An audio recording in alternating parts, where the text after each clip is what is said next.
Thank you for tuning into the Gridcenter. I'm your host Shane Falco, along with my co-host Big D. This is the Week 4 recap show.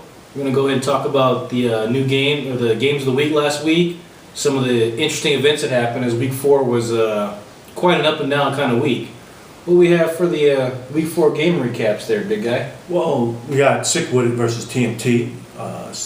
TMT wound up, I'm looking at the score of the game. I wasn't there to see it. I seen it on the website. Totally disgusted. I was looking through it. I thought it was going to be a better game than it really was.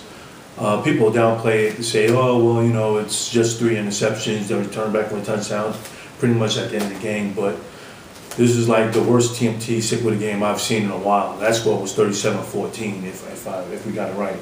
That's correct. I really don't have too much to say about it. It's really hard to see what I saw on film.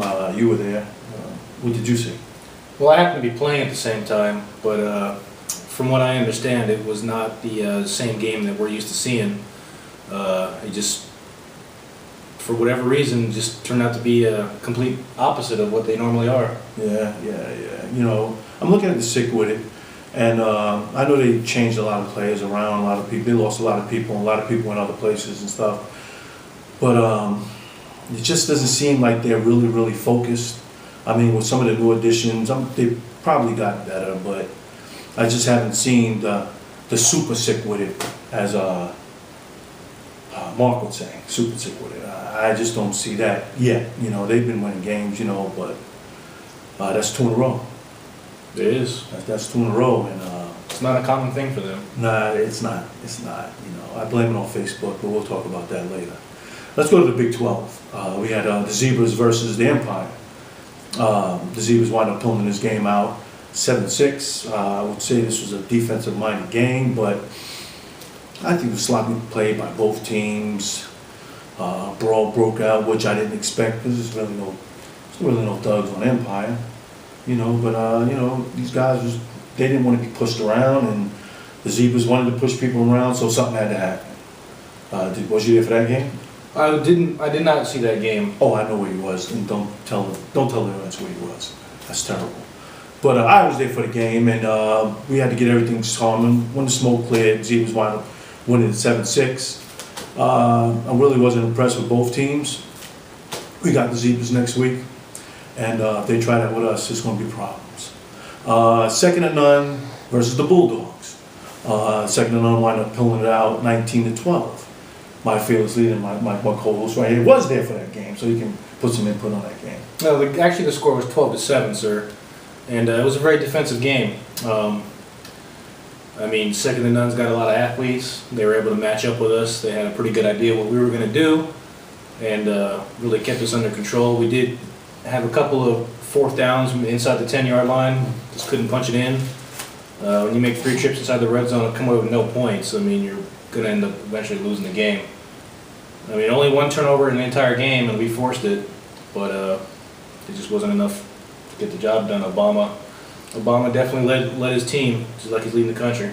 Man, I don't know about that, but I checked out his film, and I've seen 2 of his games. I'm not there that late, so I don't really get a chance to see Second and None play. But I'm not really impressed with the guy, quarterback. He's just running around till somebody gets open. He's not really running plays. Don't get me wrong, they're undefeated. He's doing what he's got to do. Just not impressed. Not impressed at all. But congratulations to Second and None. And they got a big game this week. There they do. Yeah. There they do.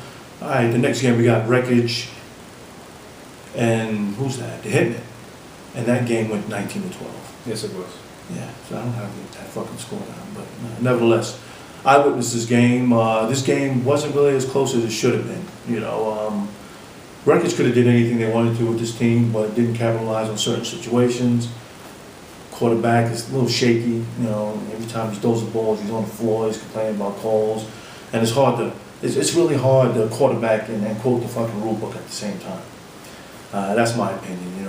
It's just me. The Hitmen had a lot of drop passes. They wasn't into the game in the beginning. And just the Wreckage, they just did what they had to do to win. Is that the right score?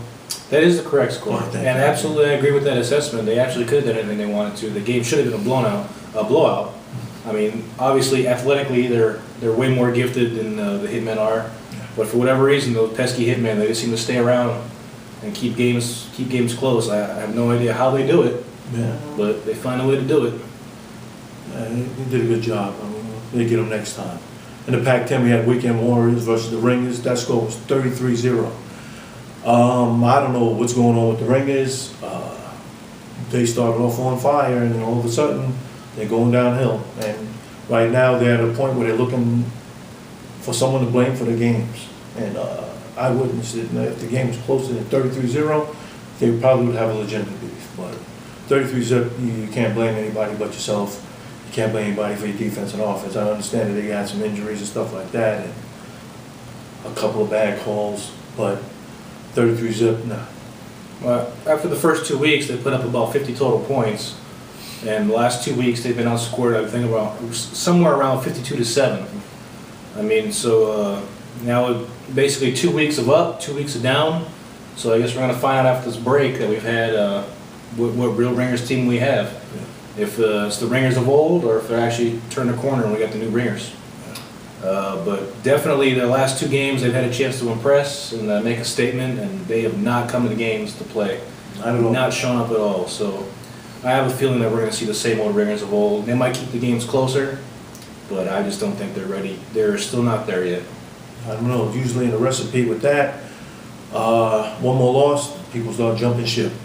And people start finding better things to do on their Sundays than coming out and getting their ass whipped. So yeah, they should really step their game up. You know, they had a nice little powwow after the game, talking, little pep talk, trying to motivate each other, figure out what's wrong. So we'll see if they've used this time off accordingly, or if they're just going to fold it up and wait for next season. I don't know. We'll have to wait and see. All right. Well, that's going to wrap it up there for the games of the week. So just as a outlook, we're going to look at the top 3 rankings in each conference and go from there based on some of the games. Shook up the rankings a little bit, but that'll be more in depth when you get to your individual conference. In the SEC, the top 3 are now TMT, LNG, and DX. I think no one can argue with that. In the Big 12, the Force, Body Count, and the Zebras. No change from last week, as all 3 won. In the Big 10, we got second to none, Lockdown, and the Bulldogs. Again, no change, even though the Bulldogs lost, but they're still record-wise better than all the teams below them, so no change there. Mountain West, we have GBA, a new team to the rankings in the Mountain West. Weekend Warriors up to number 2, and Wreckage are at number 3. Weekend Warriors ranked in 2 conferences, so I'm not sure which one they belong in, but right now they're number 2 in the Mountain West. And in the Pac-10, we have the Weekend Warriors, the Savages, and the Hooligans. So those are your top 3 in each conference. That's going to wrap it up here on this recap show. For more in-depth coverage, players of the week, individually in your conference, the full rankings, and the spreads for these upcoming games, tune into your individual conference for further details. I'm your host, Shane Falco, along with my co-host, Big D. Thanks for tuning in.